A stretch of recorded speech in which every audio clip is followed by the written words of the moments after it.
औज़ुबिल्लाहिमिनश्शैतानिर्रजीम बिस्मिल्लाहिर्रहमानिर्रहीम। हकीम यासिन तुहाडी खिदमत च हाज़िर है। अक दा पौधा है और बड़ा नायाब पौधा है। इस तरह का सफ़ेद अक दे फुल वाला जिहड़ा पौधा है वह बहुत घट शादो नाज़र मिलता है। विखाने का मकसद ये वे। अच्छा, वो बंदे जिन्होंने फालज लकवा राशा हज़र का मसला हो, हज़र तो मीन के हथ पैर या किस जिसम के किसी हिस्से का सुन्न हो जाना।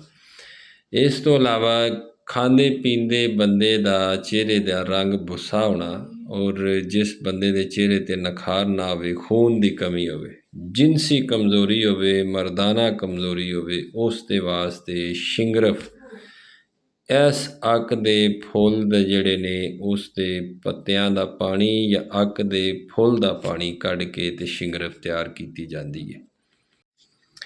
अक दे फुल दा पानी या अक दा दुध, सफ़ेद फुल वाले अक दा दुध, 1 तोला शिंगरफ और 50 ग्राम इस दे विच इस अक दा दुध खरल करके ਉਹਦੀ ਟਿੱਕੀ ਬਣਾ ਕੇ ਇਸੇ ਅੱਕ ਦੇ ਪੱਤਿਆਂ ਦਾ ਨੁਕਦਾ ਦੇ ਕੇ ਤੇ ਗਿਲ ਹਿਕਮਤ ਕਰਕੇ 10 ਕਿਲੋ ਦੀ ਅੱਗ ਦੇਣੀ।